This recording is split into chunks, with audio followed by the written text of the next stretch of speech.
Hello, and welcome to the Authentic Creative, expanding your capacity to feel good. Of course, I'm delighted and excited as always, but there's a very special friend of mine that's here. Gorgeous, gorgeous friend of mine that is a newer friend. So you will see and hear me discovering Sarah in real time because she's a newer friend. But I'm just going to let you guys know a little bit about who she is. Thank you, Sarah, for being here. Thank you so much. Just going to quickly read your bio so we know what's going on. So, as a beacon of hope, Sarah Lambert founded Bluestream Counseling, drawing upon her 15-year tenure in mental health and social services. Her diverse expertise includes juvenile detention, adult protective services, family therapy through child protective services, and inpatient psychiatric hospitals. Through her dedication, Sarah firmly believes that individuals can overcome challenges with the right tools. Alongside her husband, Brian, Sarah manages Camas Professional Suites, cultivating environments that nurture growth and well-being. Combining their unique experiences, they envisioned a collaborative space for wellness professionals to thrive. Camas Professional Suites provides flexible, fully equipped spaces empowering established and emerging practitioners to better serve those in need, ultimately enhancing community well-being. And that, can we say, is in Camas, Washington? Yes. Right. So that's how I know Sarah. First of all, that is just so impressive, everything that you do. It is so amazing that people have been sent to this planet to do specific jobs and that you volunteered and you were like, yes, I'll do that.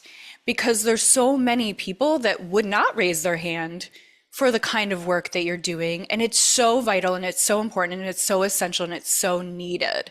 You are truly, truly answering the call of people that are suffering, that are challenged, that are dealing with real life issues, that have faltered and failed and are trying again, and like people that are doing their best, and you're helping. You're this, yeah, beacon of hope. It's so beautiful. And I'm just so impressed with who you are and what you do and how you show up. And on top of that, my experience of Sarah thus far is that even though she does this like quotes serious job,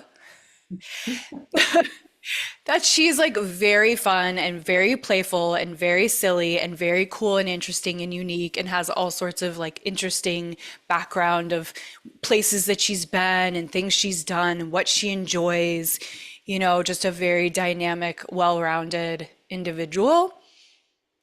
So, all that being said, there's two pieces here, right? There's like the work that you've done and the work that you're doing now, and then there's also the professional suites. So, I want to touch upon all three of those. Okay. So, the work that you've done, how has that all come to be? Like, what do you find? You don't have to go in like into every detail, but just like today in this moment, what do you, Sarah, find interesting or fascinating or revelatory or juicy about the way that you've served it thus far? Well, I think even from a young person, I just truly loved humans and just found them so fascinating and would get in trouble all the time for staring or butting into people's conversations at restaurants. Just so curious about people and their personal experiences. You and I have talked a little bit about like growing up in a little cultish life, some, and in that time of my life, I was in that till I was about 27, 28. But I also got to cultivate this, passion and desire to help people even then. And my vision for my life then was I will just be a missionary and live in a foreign country and have 27 children and, adopt everybody. Well, thank God that was not actually what my life was going to entail. As I got out of that and realized that, wow, I can go to college and I can pursue a career and not feel like I'm this horrible person, disappointing, family or people I've grown up with. And I wasn't really even sure what I was going to do, but I just knew I wanted to help people. And so I actually started in the workforce, I guess, when I was getting my bachelor's at like 35, thinking I was going to go in law enforcement. And so I tried that Mm. for a couple of years and I never got hired. It was pretty discouraging. At the same Mhm. time, that's when I started working at juvenile detention, just to kind of gain experience. And but wow, it was there that I just really found this passion to, I knew I wanted to help people, but I felt like I did not know how. In my Mm. past life, how you help people is bring people to Jesus and pray for healing for people. Yeah. But I saw, like, for me, that only went so far. Mhm. And um, I knew I did not know how to work with trauma and people that have gone through really difficult things. And my experience interning was I was working with the sex trafficked girls in our community and Amazing. yeah, meeting with them, helping them, but their stories were, so difficult. And that's when I decided to go back to school actually and become a therapist because my first, I think I cry every time I talk about this story about my first experience talking with one of the girls. She was about 14 and her dad was trafficking her and just said, Oh, yeah.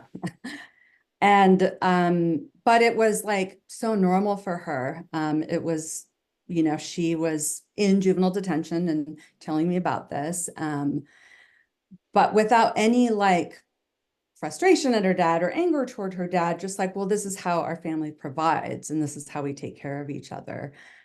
So I remember leaving that day and just sobbing in my car, just like, how in the fuck am I supposed to help these girls yeah.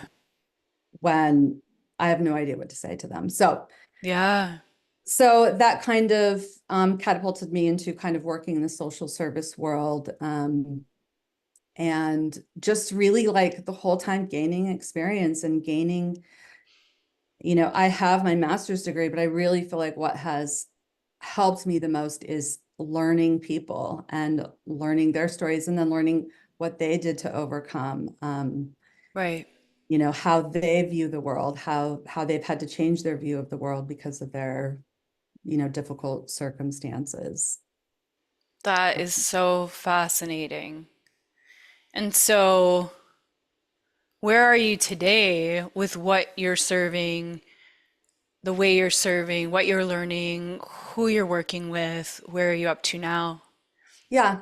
So I've had Bluestream Counseling for about 2.5, 3 years, and mostly just myself. But I probably 4 or 5 months ago, I have had people come work with me, and I also supervise new therapists, which is also really exciting and fun. And I really enjoyed that part. But going back to the being a therapist, it's amazing to see the life changes as you probably experienced too. I mean, when you are in a room with people that are so vulnerable and just kind of talking about their story and their emotions are coming out, and they start seeing life differently, it's pretty amazing. And, they're usually grateful, but I absolutely tell my clients, and you're probably the same way, if you are not an open person for change, then people don't change. And it really falls back on the client, Mhm.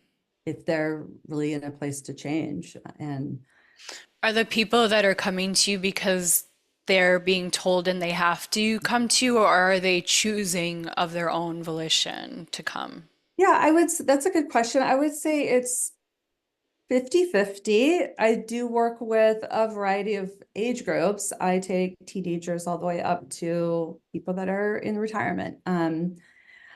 I mainly right now am trying to focus on people that have OCD, obsessive compulsive behavior. I was trained in something called exposure response prevention. And I really love that because it's a very hands-on. Mm-hmm.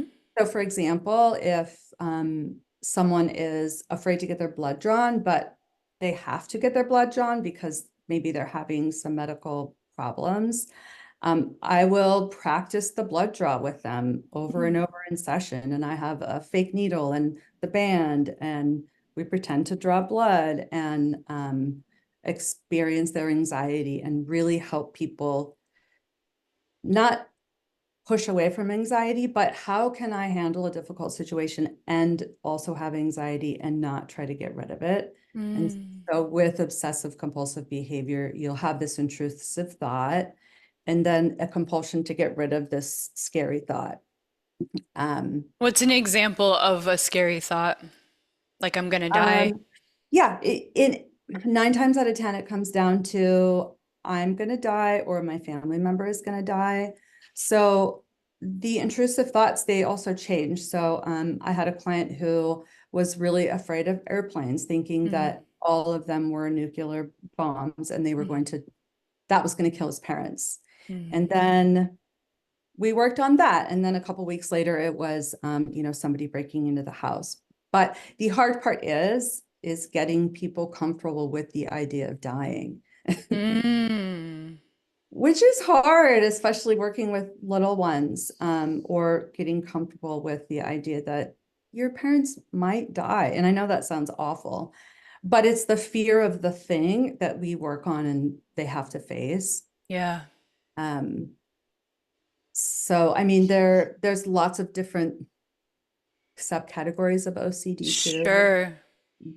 Relationship OCD is a really fascinating Like it, OCD. like anxious attachment style. Well, it's kind of more, it's beyond that, but yes, but it is this fear that the partner is going to leave, but this massive paranoia that they're cheating on me, and I see.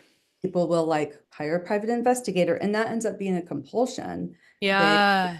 deep dive into social media, trying to find some assurance that what they believe is true, and they never find it, but the compulsions keep going because they never find it. You're So dealing with neuroses. yeah. Mm-hmm. Mhm. Mm-hmm. Yeah. Mhm. Oh my goodness. The amount that you've seen and the amount that you've heard and the amount that you've worked with runs the whole gamut. And Mhm. how, I'm curious, how do you keep coming back and being of service without feeling fatigued from what you've seen, what you've experienced? That's the first piece I want to ask you. Okay. I I I get asked that question a lot, probably all therapists do. I have learned over the years how to be pretty good at self-care, and Mhm. that for me oftentimes is hanging out with friends or socializing in a very light way, and maybe also my humor and just being funny and enjoying making people laugh instead of cry in my day job. Yeah, Um, finding the light and the amusement. Yes. yeah, and the curiosity still of people and wanting to see like, oh my gosh, I wonder how last week went. I wonder, silly things like I know my client is dating and wonder how his dates went. So partly just being nosy human being What I and wanting to hear, finish the story. yeah, I mean, what I hear, Sarah, is that you really care. Oh yeah. You Yeah. really care. You're describing that you have this huge heart and you have a heart of service. You have a heart Mhm. of curiosity. And so much so that you decided to get your master's and keep learning and keep learning and keep growing and keep deepening in the ways in which you can help people. Mhm. And you have to really be a caring person to not burn out in what you're doing.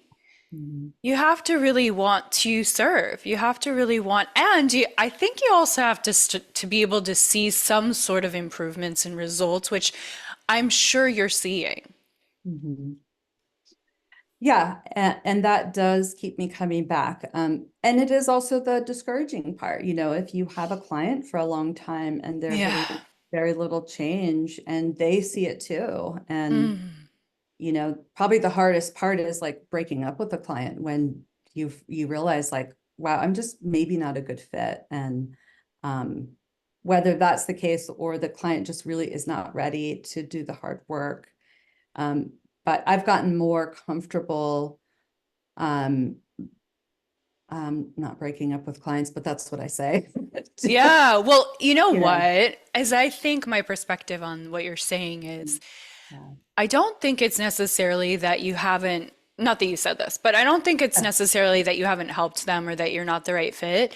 I think that you came into their life and vice versa for a particular amount of time for some reason, and it might not be showing the specific result that they or you are looking at in that moment, but something deeper has happened for them, even if it's just you helped them to not go into a place where they were going to get even darker, Yeah. right? And yeah. And I think what's exciting too is, it's a relationship, right? I mean, it takes to me like 4 or 5 months to really start getting to know the client. And then if I'm with them for over a year, then I can also start seeing patterns Yeah. and kind of call them out like, hey, I remember last time this these were the kind of thoughts that you were having and remember what happened and let's just don't do that.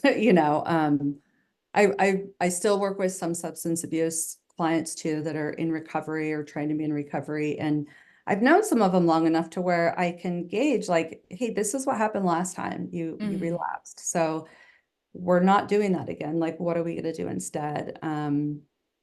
So that's, it's like you said, when you get to see the results, it's really, really exciting. Yeah, it makes me think about seasonal Mhm. issues. I notice, for Yeah. example, when we look at, for example, our Facebook page and we see, oh, on this day, 3 years ago, I was also sick on this day. Right. Mm-hmm.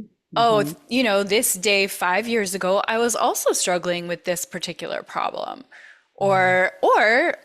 I was on this day 3 years ago in Hawaii again. Like, so I just find it interesting how we're so unconscious, but we, through something like Facebook memories, we can start to see, Right. oh, there's like really interesting synchronistic patterns where every year on my birthday, these things happen, or every May, wonderful things happen. And that's interesting because you do get to see that whole spectrum and kind of zoom out and give them that perspective. Mm-hmm.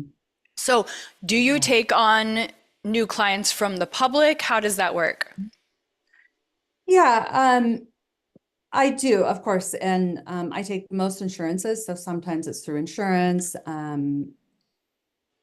This community isn't that big, and there's not a lot of therapists in Camas, so I do get quite a bit of referrals just from schools, um, and word of mouth now. Yeah, yeah. So it's one of those jobs that you will probably never not have clients. So Right. yeah. Yeah. What are some of the tools that you have started to recommend to your clients that they can use when they're not in the office with you? Mhm. Yeah, so I feel like it depends on what they're there for. People that are in recovery, like I'm really big on doing a relapse prevention plan. And that is kind of like identifying what your triggers are, who are people you're going to contact when you're struggling, um, what other, you know, who are the other people in your life. Um, for other people, I would say people that are more toward retirement, a lot of their struggle is like loneliness. And Mm.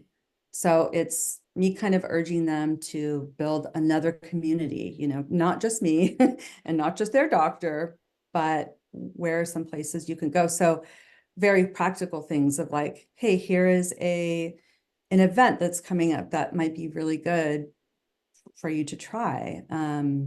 Yes, I feel like that is the ultimate pandemic is isolation, Yeah. loneliness. Mhm. That is, especially as people get older, the Mhm. number one issue, right?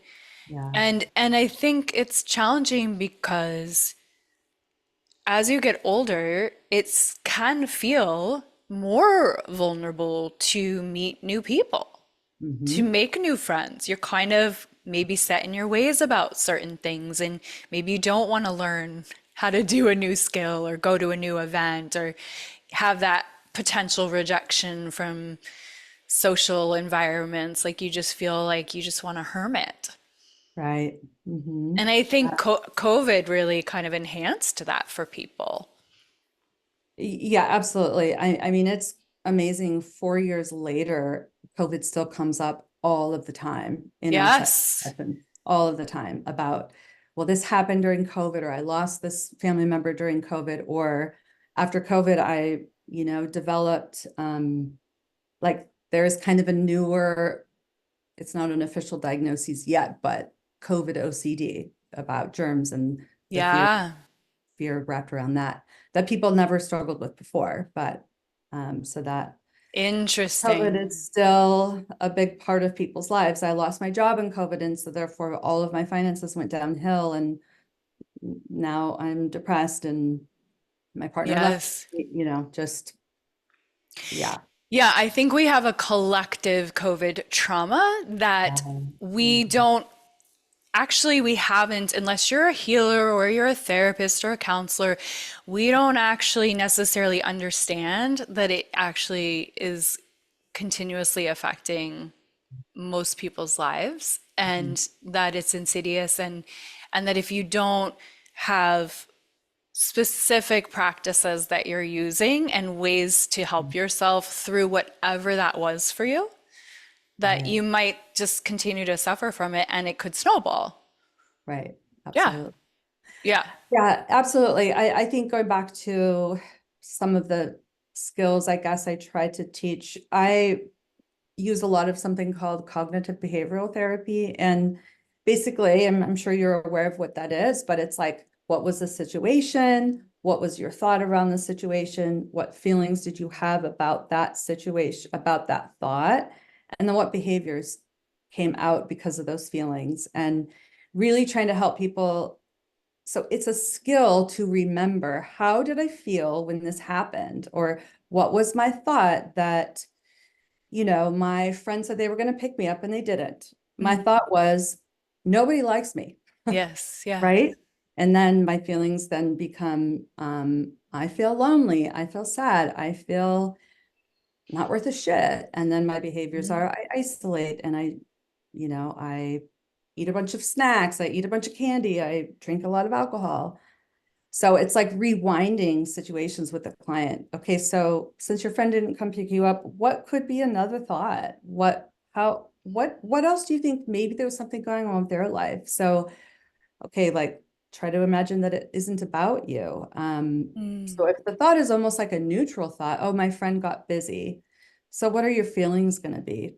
Probably fine, probably peaceful, probably um content, and then the behaviors are aligned with that.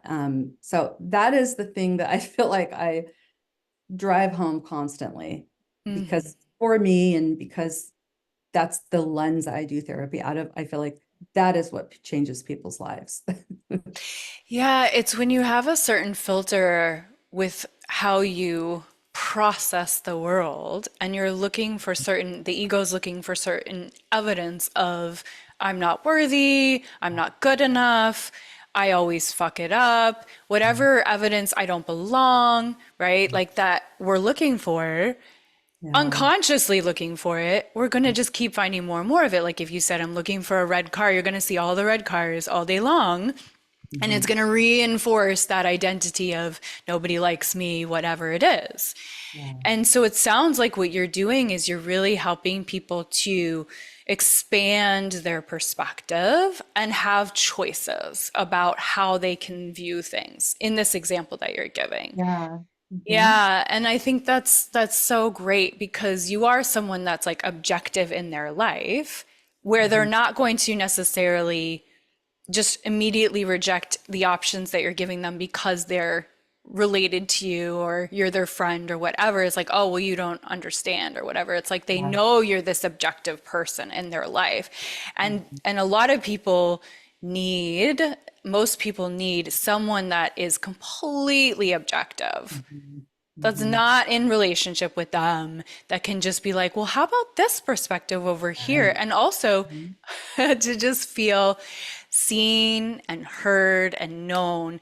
I feel like 80% potentially, I'm just making this up, but maybe like 80% of what counselors and therapists do is just help people to feel seen and known. And Mhm. that is worth everything. Yeah. I think that's absolutely true. I have some clients who I feel like that is what they need the most of, and there isn't a lot of guidance on my part. It's, tell me how you were processing that and tell me what your thoughts are about that, because they have never given themselves liberty to do that, whether that's because of relationships or just like we talked about, having this belief that nothing I say is important, right? Mhm. And yes, therapists give people a place that everything that you say is important. Yeah. Yeah. Ugh, it's so needed. Because so many Yeah. people don't have that. They just don't have a neutral, caring person in their life that's going to sit there and like actually see them and know them. It's so Right. important, and we all need it. So, I do breath work, somatic work. What have you been seeing, noticing, learning about the nervous system, about embodiment practices, about breath work, about Mhm. any of these kind of alternative, what quotes alternative, because they're so much of it is like the original healing. But Right.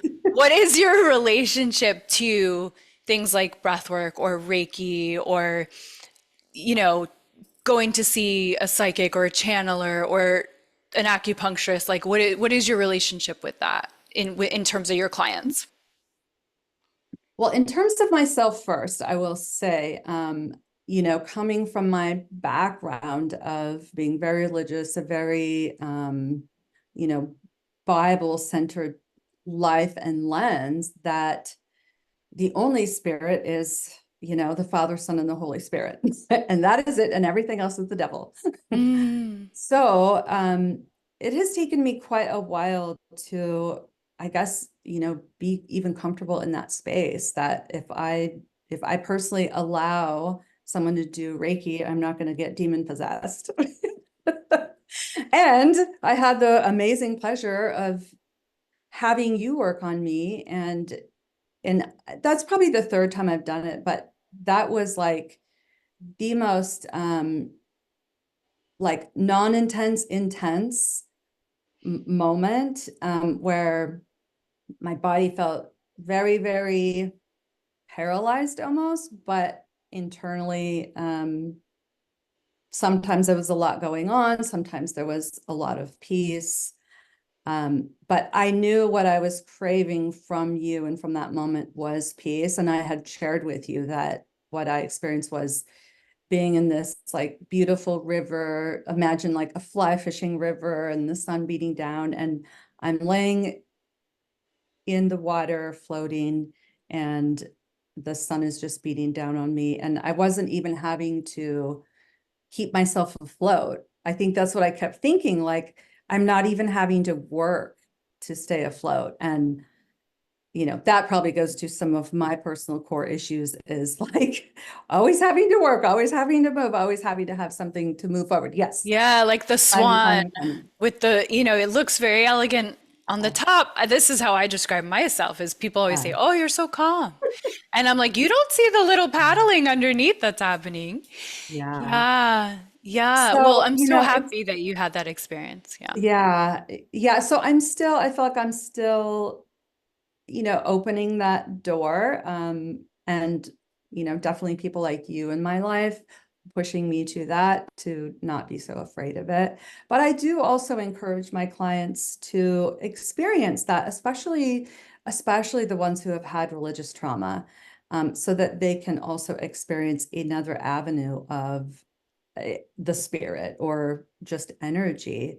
Um, Yeah, of love. And I will say that I didn't have to do any pushing. You just asked me, can I come get Reiki? And I was like, of course. Right? Yeah. So you really brought yourself to that moment and you created that for yourself and you were ready for that. And Yeah. Hmm. I think, really what it is it's love, Mm. right? Yeah. Like that is what that is. It's an unconditional love. And Mm. Jesus was all about unconditional love. Yeah, for sure. Yeah. Yeah. So I think too with my clients, with the exposure response prevention therapy, a lot of when we're doing an intervention, so let's say I'm walking around Camas with a client who is afraid to cross the street, and I do Okay. stuff like this. Okay. Um, we will talk about crossing the street outside, and of course I try to make sure nobody's around, and I will always be gauging their anxiety, but also where are you feeling it in your body? Mm. um, and is it in your head? Is it in your hands? It is in your fingers. And my role with this is to elevate the anxiety. And I know that sounds terrible, but it's how high can your anxiety get and walk across the street and realize I did not get hit by a car. And then, That doesn't sound weird at all. I actually completely understand that. Yes. yeah. And so, we might do that 10 times. And the science behind it is obviously the more that you do that, the more your brain will create these safe neural pathways and tell you you're actually going to be okay this time. And the fear kind of reduces. Yeah, you're giving evidence to them in their Yeah, body in real time. You yes, thought you were gonna die, yeah. then you didn't. And the amazing thing is when they do it, when they cross the street, that's when their anxiety goes down. It is the thought of the thing that Yes, brings about the yes, anxiety, as we all know, right? I mean, yes. how many stories do we build up in our head about something that has never even happened? And we're like Yep. in a panic attack over something that is not even real. Yeah, I want to make sure this is, oh my gosh, I could really geek out with you. So I know. I want to make sure that we talk about this Yeah. amazing space Yeah. that you're renting and being of service in that way. Yeah. So, yes, when I knew I wanted to open up a group practice, I really started being more mindful about it. And again, me being mindful is a challenge. Like I really have to be intentional. It doesn't come natural for me. But Hmm. I literally just started walking around Camas. I can't remember what the word is, but you would know it. Manifesting, like manifesting a place, Uh-huh. manifesting where I could open up a group practice. So when I found this place in Camas, it was, you know, bigger than the needs I had. I mean, it has 7 offices, and I'm not looking to have this huge group practice. I just want a handful of people. But I also, so I got inspired to, gosh, what if we had this place where new practitioners and entrepreneurs would have a inexpensive, flexible place to start a business where, you're transitioning from, who knows, the medical field, but really want to do a private practice for medication management, then, you can rent my space for one day a week and you're not having to hold an entire lease for 5 years or whatever. I'm holding the lease for 5 years, but that was kind of what birthed that for us is, I mean, I've been an entrepreneur a lot of my life too, and I don't come from like family money, everything I've done, I've had to like figure out how to get it paid for. Hmm. Um, and this place I feel like will allow people to, like I said, have an inexpensive place to start a business. I mean, I was hoping that it would be mostly therapists when I first started it. Hmm. But a lot of therapists still do telehealth. And so that's been more of a challenge. But I've had to just kind of like broaden my vision too. I mean, I don't know if I'm sure you've gone through things in life like that where you feel like you Yeah. have vision and this is what it's going to be. And then it Hmm. isn't. It's Yeah. still some part of it. But it's, it has to change, it has to grow and be a little bit different than I initially thought. Or else I'm not going to make any money and be paying this huge lease by myself. So, yeah, so that's what's So out there. how many? There's 6 spaces available. Mhm.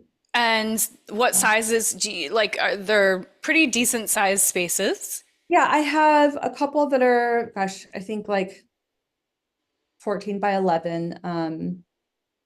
And then a couple pretty small spaces that are really just like perfect for one-on-one therapy, or a couple and one therapist. We soundproofed one room for, we have someone that teaches guitar lessons. Oh, wow. Yeah, and if that, I would love to rent that out to more musicians too that want Ugh. to teach. Yeah. Um, and so they're all fairly flexible, the rooms. There's some desks in some of them don't have desks, but I feel like whenever I get a new tenant, I guess, or customer, I'm like rearranging the room to fit What their, they need. Oh, that's yeah. so So beautiful. yeah, yeah. Yeah, Sarah, I mean, you're just such a generous person to be this space provider and to do it in such a cost efficient way for people. Like, I know you and I have talked about, ooh, what if I did something in your offices? Like, and Yeah. I found it very reasonably priced, and I just find you to be so generous. I'm really excited because you and I are going to go on an I adventure. know, I know. Zen cowboy experience. We're going to go into the mountains on horses and camp and do breath work together. And I just think it's really cool that you've come from, this sort of cultish, specific traditional way of thinking to then being of service to people in, really dark places and that are really struggling and in all gamuts and facets of life. And then now you're like opening yourself up here in this moment to, let me try Reiki, let me try these other practices, let me go on this adventure. You've also been to Japan for a large period of your life. Like you've been kind of in pockets around the world. Do you want to share any about that? Yeah, that was also most of my cult life experience too.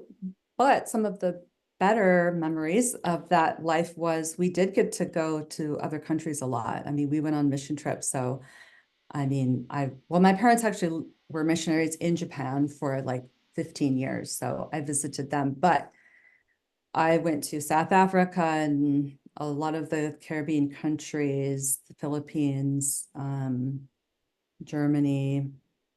I got to go to Cuba, and that was like my favorite place. Amazing. So yeah, just great opportunity, even though that life was not always great. But as you know too, I mean, you probably learned a lot in your experience, that things that you still use today.